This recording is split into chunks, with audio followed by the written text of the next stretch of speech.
औरंगजेब के कब्र विवाद पर सामना में विवादित लेख भी लिखा गया है।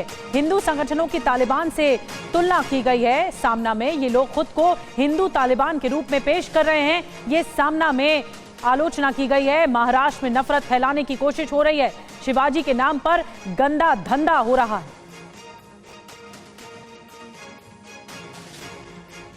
और आइए आपको बताते हैं कि सामना में जो लेख लिखा गया है उसमें क्या कुछ कहा गया है। कब्र पर घमासान तो है, लेकिन सामना में एक लाइन और आगे बढ़ते हुए हिंदू संगठनों के लोगों को बताया गया है कि हिंदू तालिबान है ये लोग। देखिए, ये हम आपको दिखा रहे हैं, ये कुछ अंश हैं जो लेख में लिखा गया है। कुछ नए हिंदुत्ववादी कह रहे हैं कि औरंगजेब की कब्र को ध्वस्त करेंगे, जैसे बाबरी मस्जिद गिराई गई वैसे ही कब्र को ध्वस्त करेंगे। ऐसे लोग महाराष्ट्र के इतिहास और वीर परंपरा के दुश्मन हैं।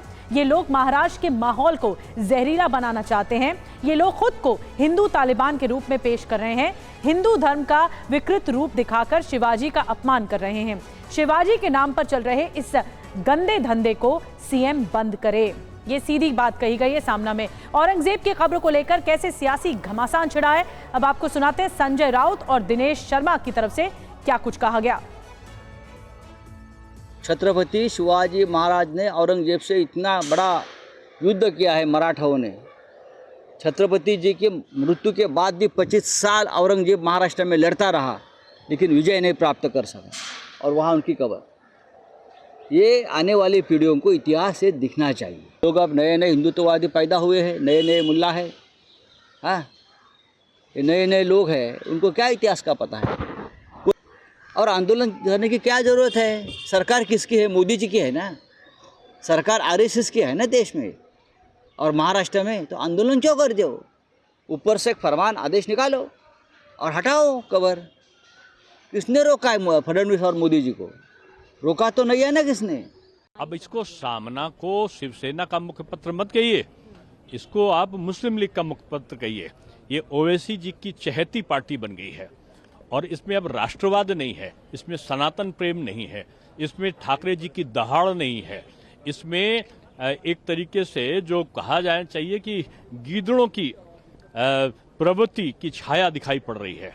तो मैं समझता हूं कि उद्धव जी वोट बैंक के लिए इतना नीचे गिर जाएंगे, इसकी कल्पना कोई नहीं करता था।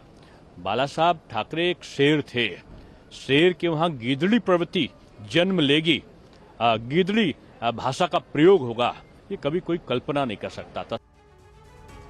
और हमारे साथ इस वक्त अभिजीत ठाकुर हमारे सहयोगी लाइव ज्वाइन कर रहे हैं हमें, जहां पर औरंगजेब की कब्र है। संभाजी नगर के पास ही ये जगह है जहां पर औरंगजेब की कब्र है, वहां पर हमें ज्वाइन कर रहे हैं। अभिजीत, वहां से तस्वीरें दिखाइए। सुरक्षा के बहुत ज्यादा चाक चौबंद बंदोबस्त किए गए हैं क्योंकि बजरंग दल और वीएचपी ने प्रदर्शन का ऐलान किया है। तस्वीरें भी सामने आ चुकी हैं। वहां इस वक्त क्या हो रहा है?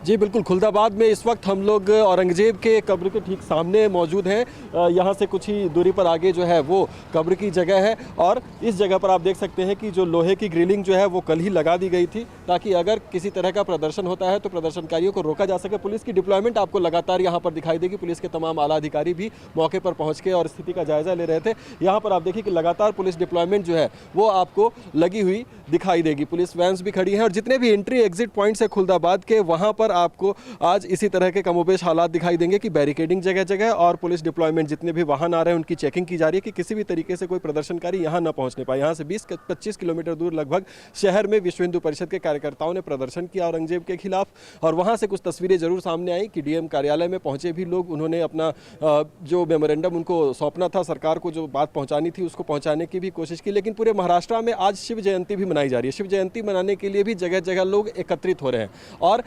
चूंकि संभाजी नगर एक ऐतिहासिक शहर रहा है तो यहाँ पर उसका असर निश्चित तौर पर कुछ देखा जाने की बात हो रही थी और वो देखने को शहरी इलाकों में मिला भी है। इसी बात को लेकर पुलिस प्रशासन में आशंका थी कि हो सकता है कि उत्साहित लोग या फिर जिस तरह का ऐलान किया गया था, कार सेवा की बात की गई थी, तो वो इस जगह तक भी पहुंचे और इसलिए एहतियातन शहर के चारों तरफ सुरक्षा व्यवस्था जो है वो रखी गई है ज़रूर। लेकिन अगर हम बात करें ग्राउंड जीरो की यानी खुलदाबाद की, तो खुलदाबाद में कोई इस पर खुलकर बात करने को भी तैयार नहीं है कि आखिरकार इस कब्र के पीछे जो विवाद है उस पर उनका क्या कहना है। तो इस तरह की स्थिति जो है वो यहाँ पर बनी गई और एहतियातन तमाम तरीके के सुरक्षा के जो इंतजाम है वो किए गए हैं। ये स्थिति यहाँ पर दिखाई पड़ती है। बिल्कुल अभिजीत, नजर बना के रखिए। और जैसा कि अभिजीत बता रहे हैं, सुरक्षा को लेकर बहुत फूंक फूंक कर कदम उठाया जा रहा है। जो पैरामिलिट्री फोर्स है वो भी तैनात की गई है ताकि माहौल खराब ना हो।